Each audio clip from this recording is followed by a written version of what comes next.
샬롬, 사랑하는 성도 여러분, 한 주간도 또 평안하셨습니까?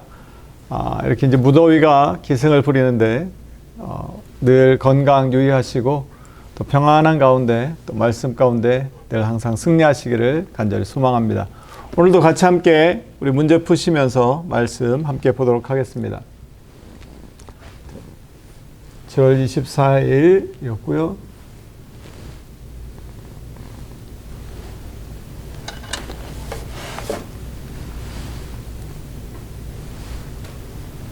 전도서 7장에 나오는 말씀입니다.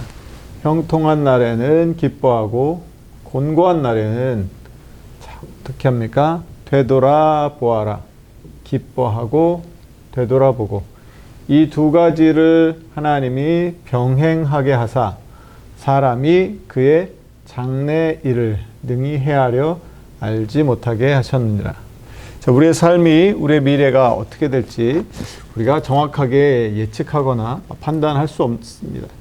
그렇기 때문에 우리의 인생의 형통한 날에는 기뻐하고 곤고한 날에는 우리의 삶을 되돌아보면서 우리의 삶을 하나님께서 어떻게 인도하실지 헤아려 보면서 생각해 보면서 살아가야 하는 것이죠. 전도서 7장 14절에 나오는 말씀입니다.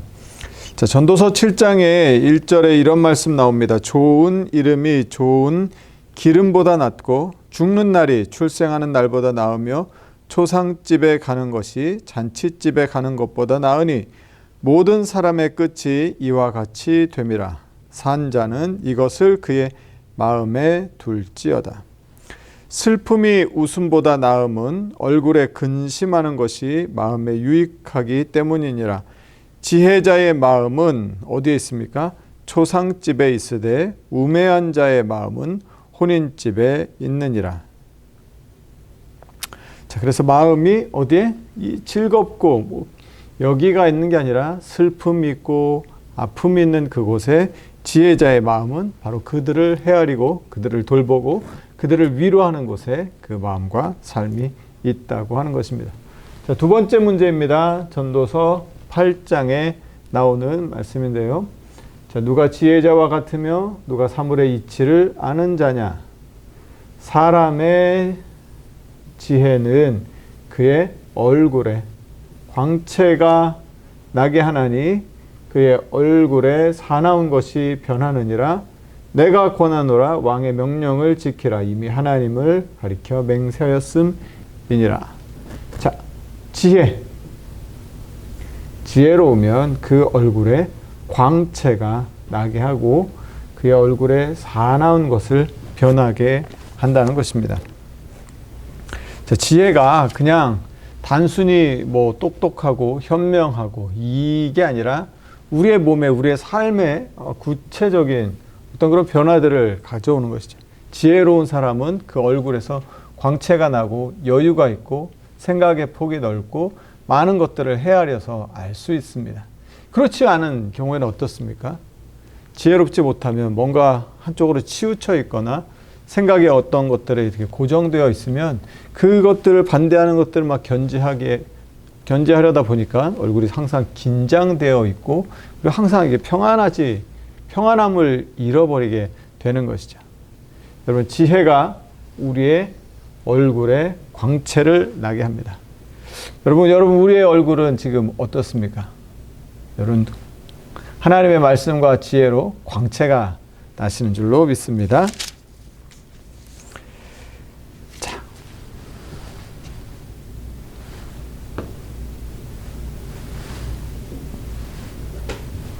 자, 우리 세 번째 문제입니다. 전도서 9장에 나오는 내가 다시 해 아래서 보니 빠른 경주자들이라도 선착자.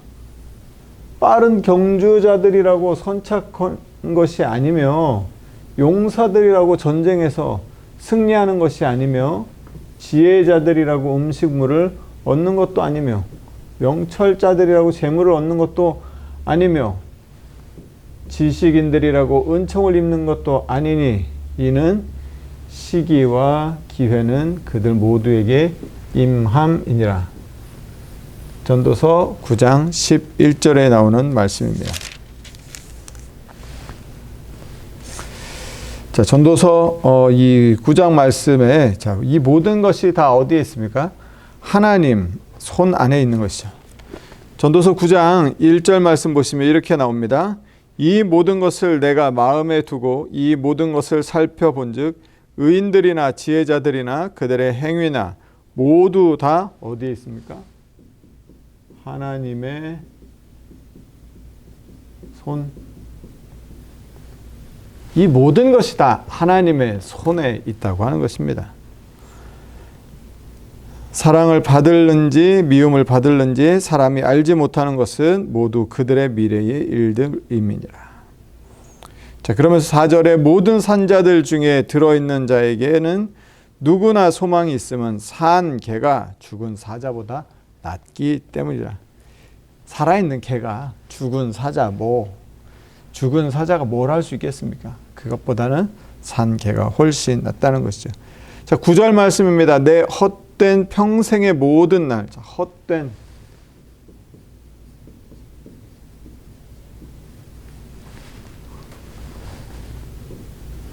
자, 9절 말씀. 전도서 9장 9절. 자, 내 헛된. 이 전도서의 이 헛된 평생의 모든 날 곧 하나님이 해 아래서 내게 주신 모든 헛된 날에 내가 사랑하는 아내와 함께 즐겁게 살지어다. 그것이 내가 평생의 해 아래서 수고하고 얻은 내 몫이니라. 사랑하는 아내와 함께 즐겁게 사는 것, 이게 하나님께서 주신 몫이라고 말합니다. 자, 우리 3번에 나왔던 이 9장 11절 말씀 뒤에 12절에 이렇게 나옵니다. 분명히 사람은 자기의 시기도 알지 못하나니 물고기들이 재난의 그물에 걸리고 새들이 올무에 걸림같이 인생들도 재앙의 날이 그들에게 홀연히 임하며 거기에 걸리느니라. 자, 그래서 전도서 9장에서는 뭐 얘기한다고 그랬어요? 하나님의 손, 모든 것이 하나님의 손 안에 있음을 잊지 말라고 하는 것입니다. 자, 4번 문제 전도서 11장입니다. 너는 내 떡을 물 위에 던져라. 여러 날 후에 도로 찾으리라. 7에게나 8에게 나눠줄지어다. 무슨 재앙이 땅에 임할는지 내가 알지 못해. 내 떡, 내가 먹을 그 떡을 그 물 위에 던지라. 그러면 여러 날 후에 도로 찾으리라. 자, 구름에서 비가 가득하면 땅에 쏟아지며 나무가 나무로 북으로나 쓰러지면 그 쓰러지는 곳에 그냥 있으리라. 풍세를 살펴보는 자는 파종하지 못할 것이요 구름만 바라보는 자는 거두지 못하리라.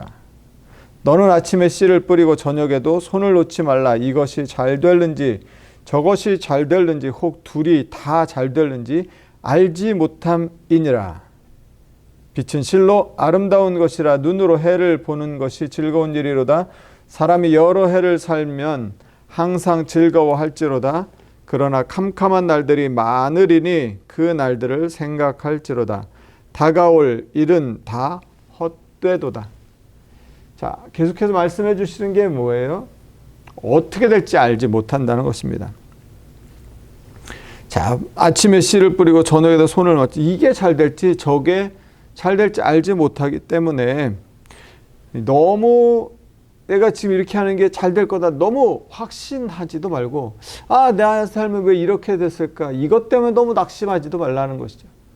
어떤 게 잘 될지 지금 보이는 것대로 판단하고 알 수 없다는 것입니다. 그러니까 아침에 씨를 뿌리고 저녁에도 손을 놓지 말고 계속 돌보고 가꾸고 해나가야 하는 것이죠. 여러분, 우리의 삶에도 그렇지 않습니까? 어떤 한 가지를 향해서 막 열심히 나가는데 그게 잘 될 때도 있고 어떤 때는 그게 또 잘 안 될 때도 있습니다. 생각지 못한 일들을 끊임없이 계속해서 만나게 되는 게 우리의 삶이라고 하는 것이죠. 결국 이 모든 것이 어디 있다고요? 하나님의 손. 우리는 하나님의 손 안에 있으면 하나님 안에 있음을 그걸 기억하면서 살아갈 수 있기를 간절히 소망합니다. 자, 5번 문제입니다. 자, 전도서 12장 1에 결국을 다 들었으니 하나님을 경외하고 그의 명령들을 지킬지어다. 이것이 모든 사람의 본분이니라. 하나님은 모든 행위와 모든 은밀한 일을 선악간에 심판하시리라. 정답은 뭐예요? 정답은 우리의 인생의 정답. 하나님을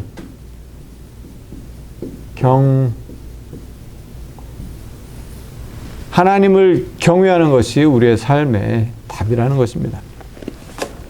자, 그래서 전도서 12장이 이렇게 끝나는데요. 자, 12장 1절 너는 청년의 때에 너의 창조주를 기억하라. 곧 곤고한 날이 이르기 전에 나는 아무 낙이 없다고 할 해들이 가깝기 전에 창조주를 기억하라는 것이죠. 창조주를 하나님을 경외하고 기억하는 것. 하나님을 창조주를 기억하는 바로 그것이 지혜이고 우리의 삶의 살 길이라고 하는 것입니다. 자, 6번 문제입니다. 아가서 이제 전도서 마치고 아가서로 넘어왔습니다. 아가서 1장. 자, 1장 1절에서 3절인데요. 자, 이 아가도 누굽니까? 솔로몬의 아가라. 내게 입을 맞추기를 원하니 내 사랑이 포도주보다 나음이로구나. 내 기름이 향기로워 아름답고 내 이름이 쏟은 향기름 같으므로 처녀들이 너를 사랑하는 거야. 자, 솔로몬의 아가. 자, 아가서 우리 시작하는데요. 아가서는 누구의? 솔로몬의 아가라. 자, 7번 문제입니다. 아가서 2장이고요. 우리를 위하여 누구가 아니죠. 우리를 위하여 뭘 잡으라고?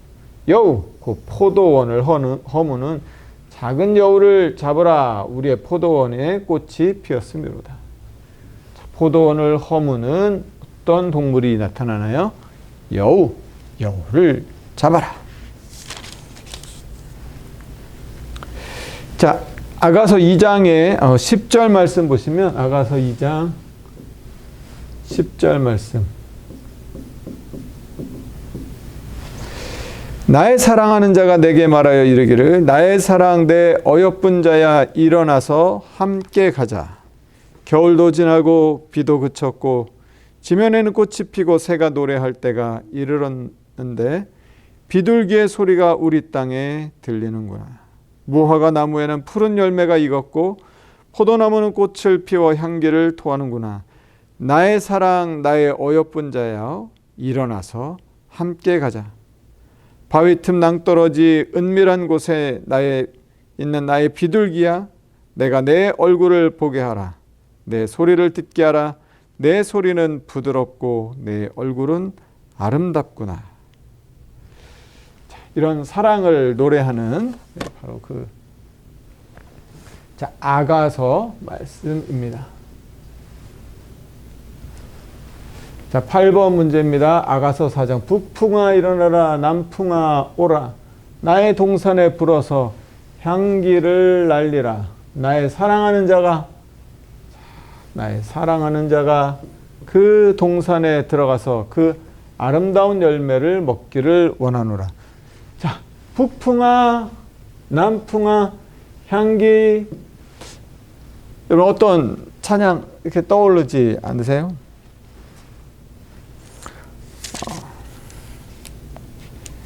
동남풍아 불어라. 서북풍아 불어라. 가시베테베카파 예수 향기 날리니 할렐루야 아멘. 그 찬양이 이런 것들을 묵상하면서 여기에서 나오지 않았나 하는 생각들을 갖게 됩니다. 자,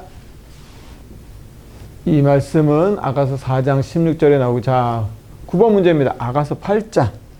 아가서 8장 쭉 넘어가서요. 아가서 8장에 이렇게 나옵니다. 5절 말씀부터 보시면 그의 사랑하는 자를 의지하고 거친 들에서 올라오는 여자가 누구인가? 너로 말미암아 내 어머니가 고생한 곳 너를 낳은 자가 애쓴 그곳 사과나무 아래서 내가 너를 깨웠노라.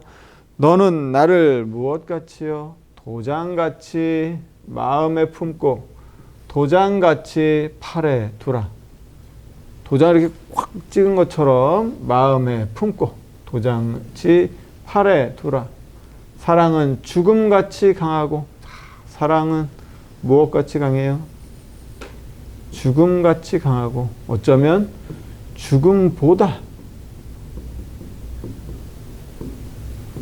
우리 부모님들의 그 사랑을 보면 죽음 같은 정도가 아니라 죽음보다 더 강한 그런 사랑 아닐까 하는 생각들 많이 느끼게 됩니다.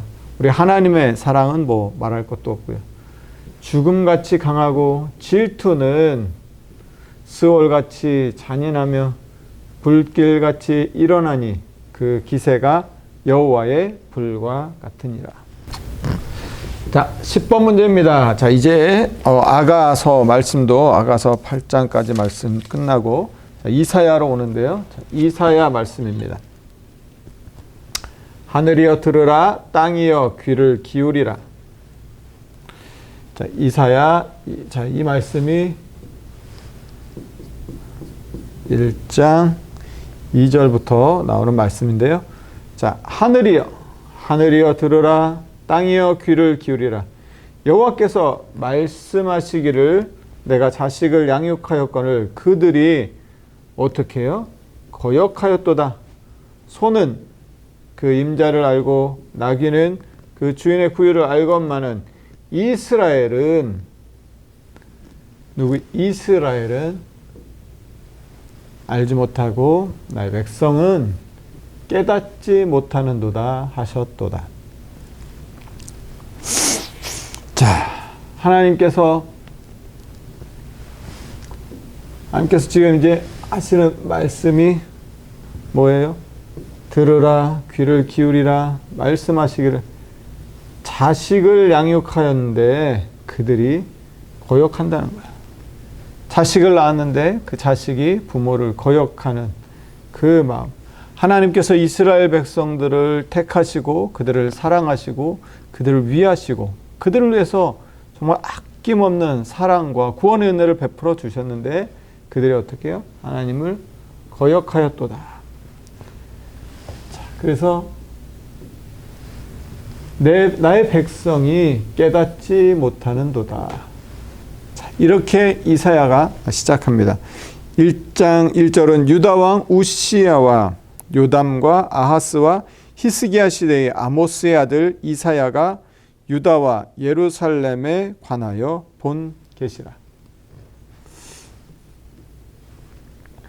자, 11번 문제입니다. 이사야 2장에 나오는 그가 열방 사이에 판단하시며 많은 백성을 판결하시리니 무리가 자, 그들의 칼을 쳐서 무엇을 만듭니까? 보습을 만들고 그들의 창을 쳐서 그들의 낫을 만들 것이며 이 나라와 저 나라가 다시는 칼을 들고 서로 치지 아니하며 다시는 전쟁을 연습하지 아니하리라.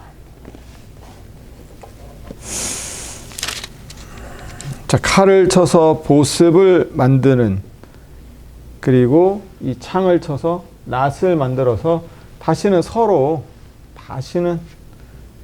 칼을 들고 전쟁을 연습하지 않게 되리라. 하나님이 말씀하시는 것이죠. 자, 이사야 2장 보시면 이렇게 시작합니다. 아모스의 아들 이사야가 받은 바 유다와 예루살렘에 관한 말씀이라.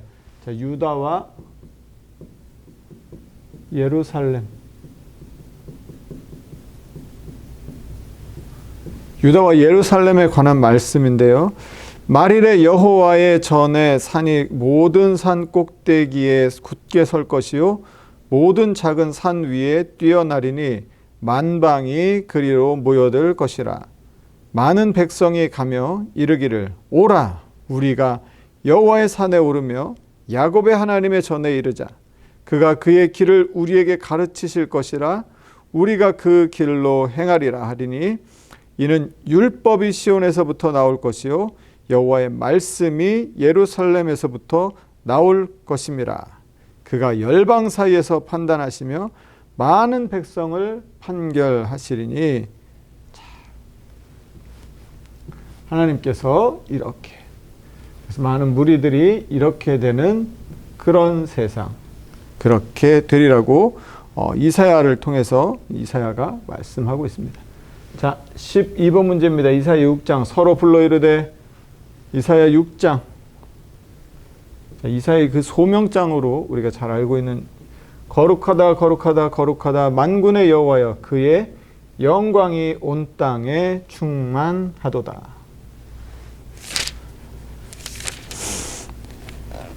자, 이 이사야 6장 말씀 보시면 이렇게 시작하죠. 우시야 왕이 죽던 해에 내가 본즉 주께서 높이 들린 보좌에 앉으셨는데 그의 옷자락은 성전에 가득하여. 자, 그 전까지 누가 있었어요? 우시야 왕이 이스라엘 지금 다스리고 있는 겁니다. 그랬더니 하나님께서 우시야를 통해서 하나님이 행하시는 일들을 보고 기대했는데, 이제 문제는 우시야가 죽었습니다. 우시야 왕이 죽던 해, 그럼 이제 의지할 게 없어진 것이죠. 그때 이사야가 누구를 만나게 되냐면 바로 자신에게 임하는 하나님을 보게 되는 것이. 내가 본즉 주께서 높이 들린 보좌에 앉으셨는데. 자, 본즉 우시야는 죽어서 이제 사람 가운데 의지할 대상이 없어졌습니다. 그때 눈을 들어 봤더니 주께서, 하나님을 보게 되는 거예요. 주께서 높이 들린 보좌에 앉으셨는데 그의 옷자락은 성전에 가득하였고 수랍들이 모시고 섰는데 각기 6날개가 있어 그 둘로는 자기의 얼굴을 가리었고 둘로는 자기의 발을 가리고 그 둘로는 날며 서로 불러 이르되 거룩하다 거룩하다 거룩하다 만군의 여호와여, 그 영광이 온 땅에 충만하도다 하더라. 이같이 화답하는 자의 소리로 말미암아 문지방의 터가 요동하며 성전의 연기가 충만한지라. 그때에 내가 말하되 화로다 나여 망하게 되었도다. 나는 입술이 부정한 사람이요 나의 입술이 부정한 백성 중에 거주하면서 만군의 여호와이신 왕을 배웠습니다. 자, 왕이신 하나님을 뵙니다. 언제? 우시야 왕이 죽었을 때 진짜 왕이신 하나님을 보게 되는 것이죠. 여기에서 소명. 여러분, 소명은 어디에서 이사야의 이 말씀을 통해서 볼 수 있는 게 무엇입니까? 내가 생각하고 내가 믿고 내가 의지하던 그 왕이 죽고 진짜 왕을 보게 되었을 때, 그때 하나님 앞에 참된 소명, 부르심, 사명을 발견하고 살 수 있게 되는 것이죠. 자, 13번 문제입니다. 이사야 7장 말씀입니다. 그러므로 주께서 친히 징조를 너희에게 주실 것이라. 자, 우리가 잘 아는 말, 보라, 처녀가 잉태하여 아들을 낳을 것이요 그의 이름을 뭐로? 임마누엘이라 하리라. 이사야 7장 14절 말씀. 자, 우리가 그 신약에서 예수님이 나실 때 우리가 마태복음에서 볼 수 있었죠. 우리가 이 7장 이 14절 말씀이 우리 마태복음 1장 23절 인용했던 바로 그 말씀이 이사야 7장에 나오는 말씀. 이사야 7장 14절에 나오는 임마누엘. 자, 이사야를 통해서 계속해서 하나님이 우리와 함께 하시다는 말씀을 하나님 계속해서 우리 가운데 보여주시고 계속해서 말씀해 주시는 거예요. 자, 14번 문제. 이사야 8장 흘러 유다에 들어와서 가득하여 목에까지 미칠 임마누엘이여, 그가 펴는 날개가 내 땅에 가득하리라. 임마누엘. 자, 임마누엘. 이사야가 우리 가운데, 이사야를 통해서 하나님 우리 가운데 주시는, 하나님께서 우리 가운데 말씀하시는 그 중요한 것은 무엇이냐? 하나님이 우리와 함께 하신다는 것이죠. 자, 이제 아수르의 공격을 받고 이제 막 심판을 받고 하는 그런 상황들이 계속되지만, 그러나 하나님이 우리와 함께 하신다는 것입니다. 8장 10절 말씀도 이렇게 나옵니다. 자, 9절 말씀부터 보시면, 너희 민족들아 함성을 질러 보아라. 그러나 끝내 패망하리라. 끝내 패망하리라. 너희 먼 나라 백성들아 들을지니라. 너희 허리를 동이라. 그러나 끝내 패망하리라. 너희 허리에 띠를 띠라. 그러나 끝내 패망하리라. 너희는 함께 계획하라. 그러나 끝내 이루지 못하리라. 말을 해 보아라. 끝내 시행되지 못하리라. 이는 하나님이 우리와 함께 계십니다. 많은 공격과 위험 가운데 있지만 하나님은 우리와 함께 계시다고 하는 것이 이사야를 통해서 계속해서 반복해서 우리에게 주고 있는 말씀인 것이죠. 자, 15번 마지막 문제입니다. 이사야 9장. 이는 한 아기가 우리에게 낳고 한 아들을 우리에게 주신 바 되었는데 그의 어깨는 정사를 메었고 그의 이름은 기묘자라 모사라 전능하신 하나님이라 영존하신 아버지라 평강의 왕이라 할지니라. 자, 한 아기, 예수님이 이 땅에 보내주시는데 그 예수님이 누구시냐? 한 아기가 낳고, 자, 바로 기묘자라 모사라 전능하신 하나님이라 영존하신 평강의 왕이라. 바로 그분이 바로 임마누엘, 우리와 함께 하시는 하나님께서 함께 하심을 우리 가운데 보내주신 바로 예수 그리스도이신 것이죠. 자, 이사야는 이렇게 구약의 말씀인데 그 속에 계속해서 예수 그리스도, 우리 가운데 우리와 함께 하시는 하나님 그 예수 그리스도를 끊임없이 말씀해 주고 계십니다. 사랑하는 성도 여러분, 하나님이 우리와 함께 하십니다. 하나님이 함께 하시기 때문에 여러 가지 혼란과 어려움과 위험을 당할 수 있지만, 그 속에서 우리가 살아가게 되지만, 그러나 늘 하나님이 함께 하심을 믿고 의지하여서 매일매일의 삶 속에서 승리할 수 있는 저와 여러분의 삶이 되기를 간절히 소망합니다. 여러분 한 주간도 말씀 가운데 은혜 가운데 살아가시를 간절히 소망하며 오늘 우리의 모든 또 강의를 마치도록 하겠습니다. 감사합니다.